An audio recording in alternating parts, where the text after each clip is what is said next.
part of what grocers are doing is putting costs back onto their suppliers so that they don't have to pass the costs on to consumers.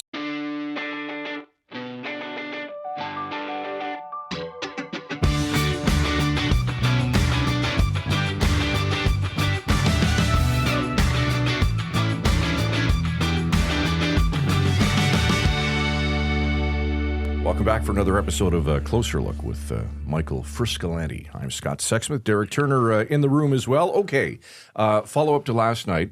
We'll start with the bad news. We have not located the sweater as of yet. I really want that sweater to turn up. It's going to happen. Check your closets, folks. Check your closets. It's hanging around somewhere. Yeah, it's got to be. It has to be somewhere. I wonder if after it was sold, I don't want to be the bearer of bad news. Maybe it was donated somewhere, and it could have been sent overseas. They send a lot of clothing overseas. That you never know. Well, the internet, it's a big thing, you know. I just think it's amazing that they were able to track it as far as they did. I know. Like, it was pretty crazy that they were able to do that. It's a great story. It is a great story. I really hope there's a happy ending.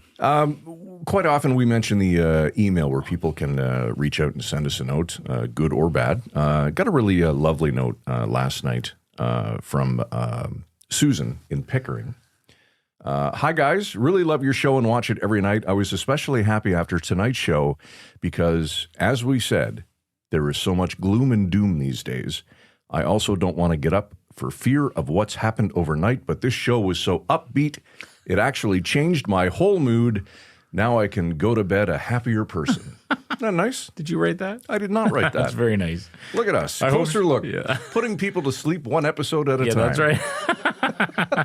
I hope she doesn't go back and look at some of our back episodes that are definitely all about doom and gloom. But yeah, it speaks to the great mix of stories we tell on this podcast, which is great. And I'm glad that Susan and Pickering is listening and people all over the province are listening. Are we getting new subscribers? Are people subscribing? It's look, I don't want to say it's going crazy, but it's knocking on crazy's door. Awesome. That's great to hear. I don't like to know the details. Yeah, I know. You don't want to get mired down and bogged down in all the details. No. That's for us folk who are down in the weeds, I guess. Closer look at villagemedia.ca. If you'd like to reach out to us, we'd love to hear from you, just like Susan and Pickering did.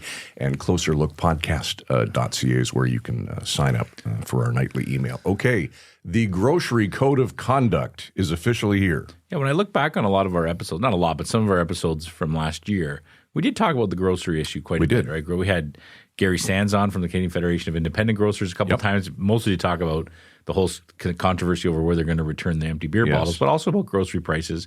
We had a couple very smart professors on talking about various reports that have come out about food prices and food inflation. We talked about cloned meat, which was one of my favorites as well. But underneath all that, we mentioned a few times that this grocery code of conduct was coming, that it was coming down the pipe, that it's a pretty complex arrangement between the major grocers in Canada and their suppliers, and what it's going to mean for the grocery industry, and hopefully what it'll mean for the price of groceries going forward for you and I and for everyone else who is looking at their grocery bill these days and wondering what the heck's going on. We're going to get some detail tonight on what the actual code of conduct is, how it works, and what it'll actually mean to us. We're going to speak to Mike Von Massow. Did I pronounce that right? You did. I'm usually the guy that screws up poor Mike's name, so it's nice to see that. Mike's fantastic. He's a professor at the University of Guelph. He's a very well-known expert on these issues and has been on our show a couple of times. We're looking forward to chatting with him again.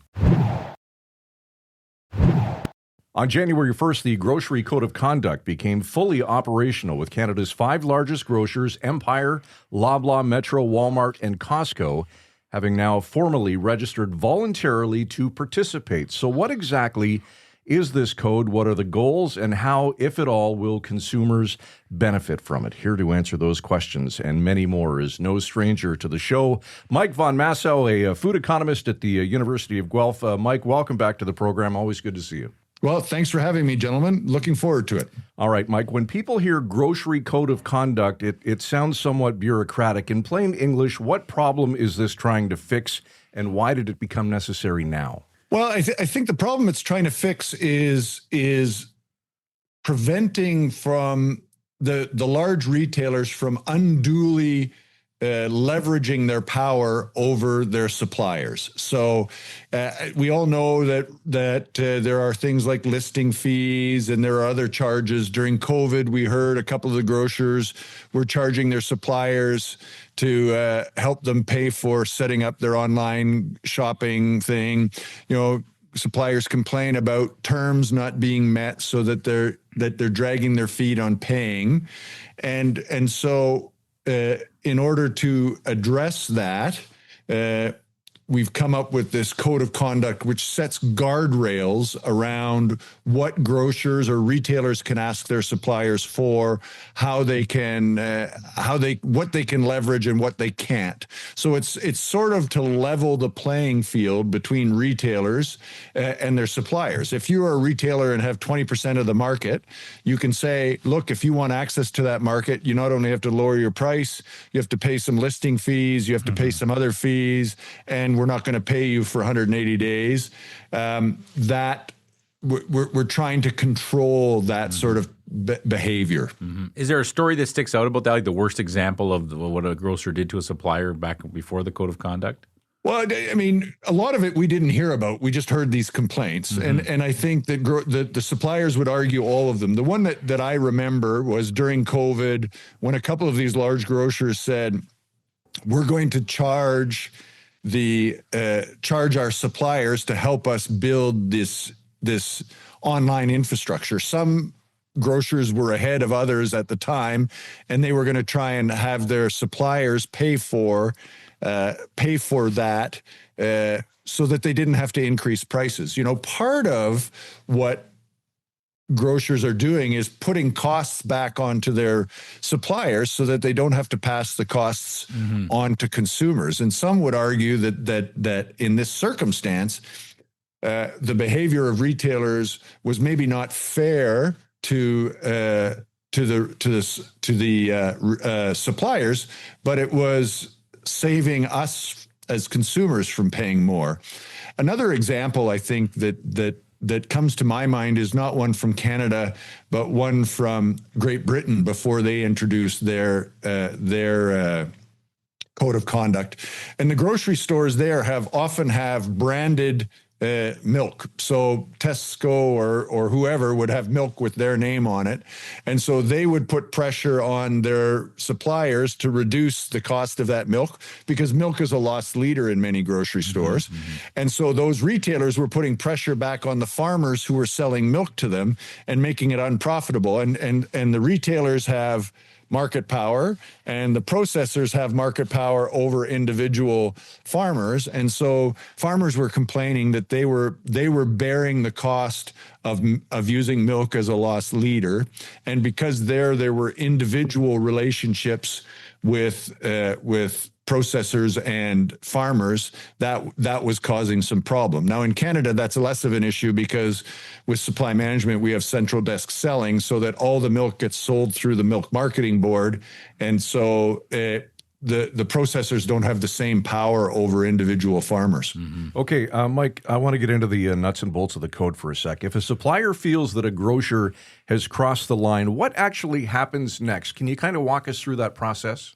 Well, yeah. So the actual code came into effect last summer, and what's happened January 1st is the formal dispute settlement mechanism is now in place. And so if a supplier thinks they're being treated unfairly or outside of the bounds of the grocery code of conduct, so one of the things retailers have to justify specific charges, and if they can't, or if they don't find that acceptable, the supplier can complain to the organization that is running the code of conduct, and they have a president and infrastructure, and they're going to report annually. And the hope is that through some discussion, we'll most frequently address those concerns, and we'll come up with an agreement outside of the formal dispute settlement mechanism. Otherwise, there is a formal dispute settlement mechanism which then proceeds, and there are there's less flexibility for what happens afterwards. The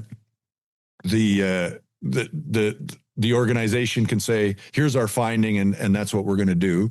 And there'll be an annual report that says, here are the findings we had, here are the issues we had. So there'll be some naming and shaming going on as well. That makes sense. Speaking of naming and shaming, this is all happening at the same time as that whole bread price fixing scandal is kind of winding its way still through the courts. There was a settlement proceedings, people could sign up. How much did that kind of behavior contribute to this grocery code of conduct, if at all? Well, I'm not convinced that it contributed a whole lot to that. You know, we focused on the retailers, but in fact, a grocery code of conduct may make this bread price fixing scandal or a similar thing less likely to happen. We need to remember that the people who did the price fixing were the sellers of bread, and one of those was a division of Loblaw's, Weston Bread, and then there was Canada Bread as well. And they got together to say, here's the prices we're going to do. Now, there's some contention as to whether the head office at Loblaw's knew that was going on or not. All of the other retailers said they were not involved. And you can see that if they're putting pressure on individual bread manufacturers to say, oh, we'll get it cheaper from someone else, that the bread manufacturers have some incentive to say, okay, we're not going to go below this price, you not go below this price, and we'll ensure our margins. So it may make the bread price fixing type of activity less likely, just because the suppliers will feel less pressure from the retailers, but it is not going to preclude that, because that activity was explicitly on behalf of the suppliers, I would argue. Here's a $64,000 question. People in Canada and Ontario specifically are seeing headlines about a grocery code of conduct and are wondering, does this mean I'm going to pay less at the grocery store going forward? Is that going to happen, Mike? Well, the short answer is no, and I'm happy to give you the long answer. Please do. Or the longish answer. There were some people who were saying, oh, we'll have a grocery code of conduct and it's going to lower prices. So it's not unreasonable that consumers might think that. But if you think logically through this process, what we're doing is we're lowering the ability of retailers to extract concessions from their suppliers. And so the retailers are going to get less margin or less additional revenue or higher cost because they're paying more quickly for their products. And so they're losing money on one side. It's hard to believe that a company that's losing money on one side is now going to lower prices on the other side. It just doesn't make intuitive sense. So while it's not a bad thing to do the grocery code of conduct, it makes no sense to expect that it's going to lower grocery prices. The big grocers did say we're concerned about this raising grocery prices. Loblaw's came out and said it. Walmart said the same thing. They've now said that what we've negotiated, I think, will be revenue or will be cost neutral. And so we're optimistic that it's not going to get worse because of the code of conduct, but it's not going to get better because of it. Mike, you're a food economist. You study this. You know this better than anyone. What are one or two things that need to happen for us to actually see a difference in our grocery bill, say, by the end of this year? Well, I think there's a couple of things. It's important to look at, we hear one number, for the month of November, it was a little over 4% for food prices, but that's kind of an average. And underneath there are prices that are going up less. In fact, some that went down. We just came out of the Christmas break, and we know that turkey as a protein wasn't any more expensive this year than it was a year ago. And in fact, it hasn't gone up in 2 years. And so that's a very positive thing. But what has gone up a lot is beef prices. And that's dragged some of the other proteins with it. And beef prices are a bit of a hangover of dry seasons in the west of Canada and in the Midwest of the US, where there wasn't enough feed for these cattle producers. So there was less pasture in the summer, there was less hay in the winter, so they reduced their herds. And so now we have a basic economics 101 supply issue where cows are the factory of the beef business. And if you don't have enough cows, you can't produce enough calves, which turn into beef. So that's going to take some time. If you look at things like coffee, that's happening because of extreme weather. Coffee is kind of the canary in the coal mine for climate change, and even small differences in temperature affect yields and disease resilience and that sort of. So again, we've got yields going down for coffee. Demand isn't changing. Economics 101, prices will go up. Yes. And so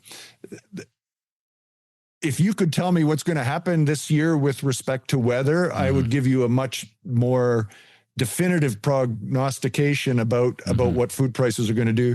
I don't think beef prices have a whole lot of room to go up a long way. It's going to take a couple of years for the herd to be rebuilt. Wow. But I think they're going to start to, we haven't reduced consumption that much, and I think some imports will hold down prices, but we like beef, and so I'm not sure it's going to change in the short run. I think coffee shouldn't get more expensive. We did see some impact due to the Trump administration's tariffs that should be mitigated as we go forward. And so if we have a decent weather year globally, we should see some prices come down, and we always see prices come down a little bit in the spring when we start to get to Canadian produce. I think the new reality is that prices are going to go up and down more than they have ever before because of less predictable weather, more extreme weather events, and more frequently. Mike, you are correct. We do love beef. That is a fact. Several weeks ago, we did an episode on meat cloning. What's your take on that? Well, we're doing some research on that right now, and it's not necessarily cloning that we're doing. We're actually able to grow animal cells in a bioreactor, and so we are essentially growing biologically identical meat in these bioreactors, and we can do it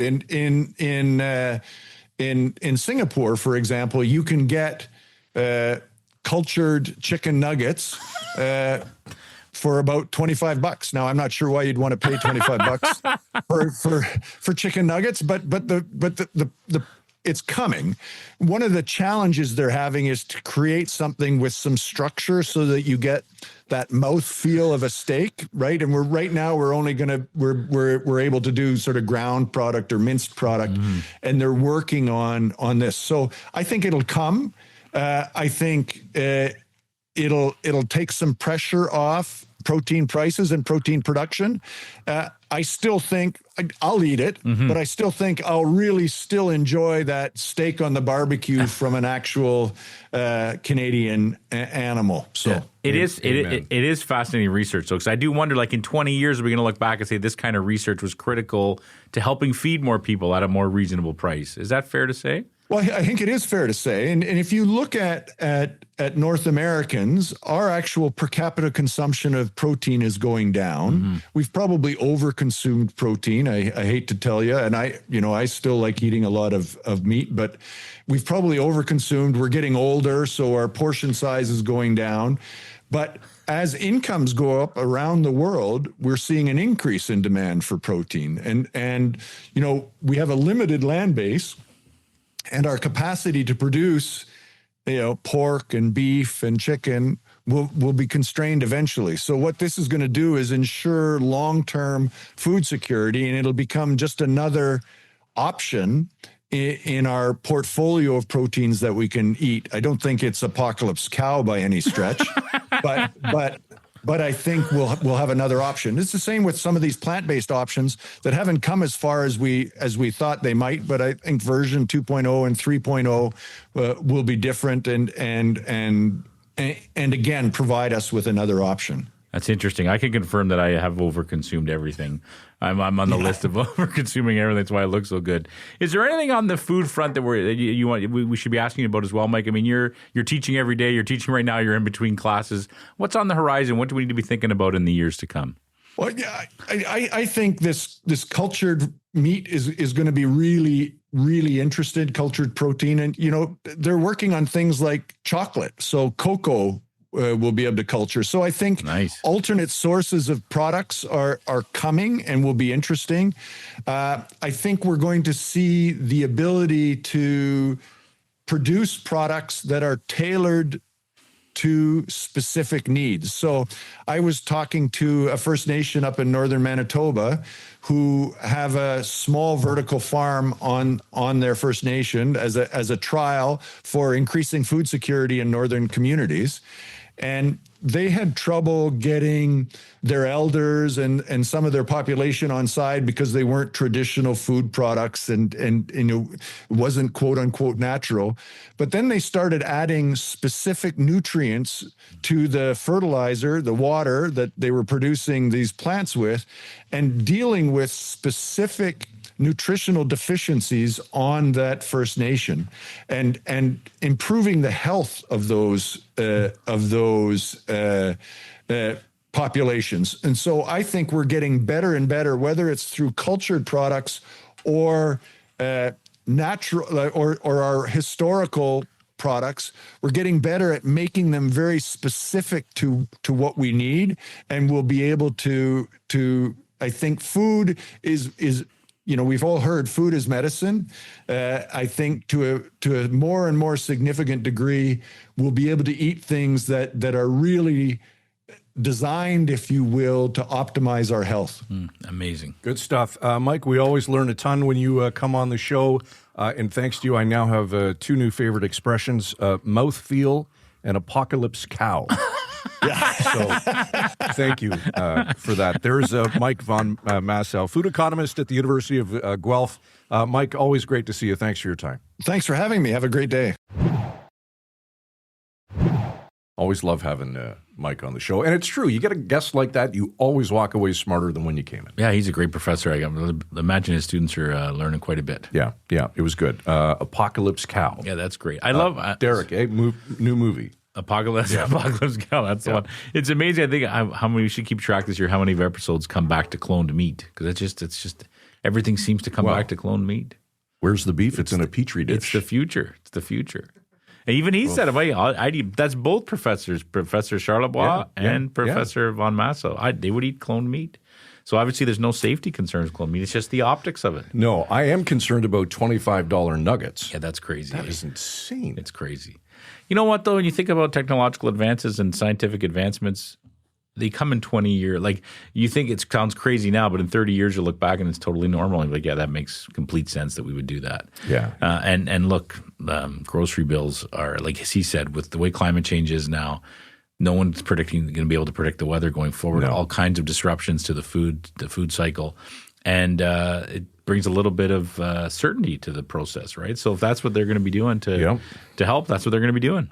Completely off topic, you mentioned advancements in technology. Over the Christmas break, I was sitting in the Eaton Centre in Toronto. Mm-hmm. Girls were shopping, not my thing, sat down, started people watching. I see a guy walking his robotic dog. No, you didn't. I did. Did you ask him about it? He walked into the Apple store. I kid you not, the dog laid down just like a dog would.